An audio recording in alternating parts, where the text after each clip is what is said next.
The following presentation contains material that may be disturbing to viewers lacking in education, short on critical thinking skills, or who may own a red baseball cap with white letters.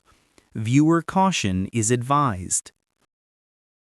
Donald Trump's demolition of the White House East Wing and construction of a private ballroom is likely technically lawful but institutionally reckless. Federal preservation and planning laws grant partial exemptions to the White House, giving the president broad discretion over its grounds.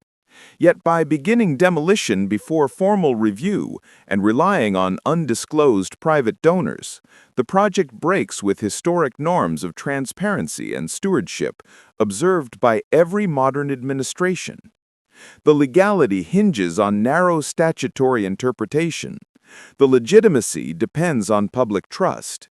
In essence, the act may not violate written law, but it undermines the unwritten duty to treat the White House as the nation's home, not a personal monument. The controversy surrounding Donald Trump's demolition of the East Wing and construction of a new ballroom at the White House sits at the intersection of legality, ethics, and institutional precedent.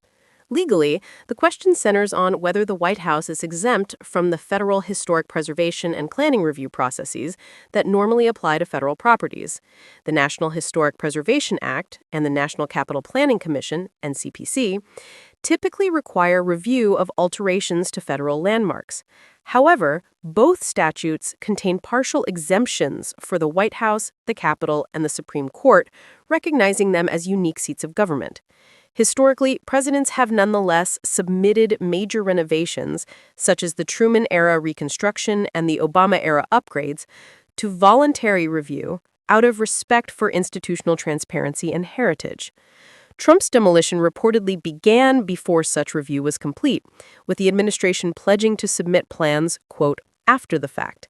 That sequencing, while possibly within a narrow reading of the law, violates the customary process and, arguably, the spirit of federal preservation statutes.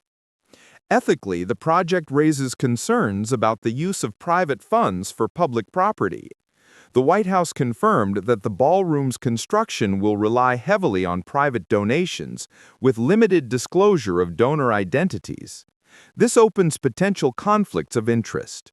Donors may expect privileged access or influence in return.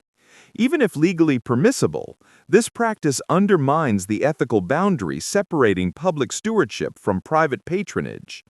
Transparency issues compound the problem. The lack of a clear budget, donor list, or independent oversight contributes to public distrust, especially when the structure itself appears to serve ceremonial or self-promotional purposes rather than functional governmental needs. From a moral and cultural standpoint, the demolition of a historically significant portion of the White House reflects a troubling disregard for preservation norms. The East Wing, dating back to 1942, housed vital offices and had become an enduring architectural complement to the executive residence. Destroying it for an oversized ballroom symbolizes a personalization of the presidency, an assertion of individual power over national heritage. Objectively, the act appears technically lawful but deeply irregular.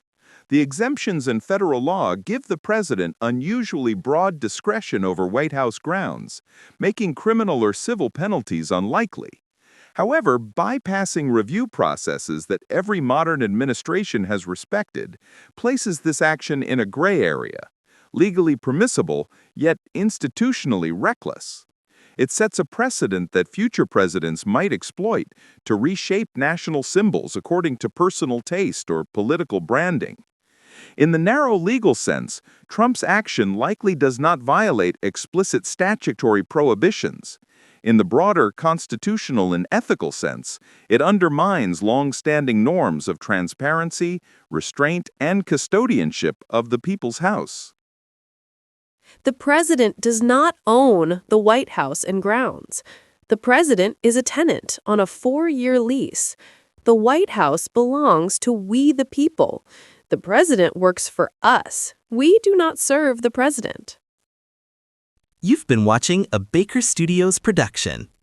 Pay attention. You just might learn something.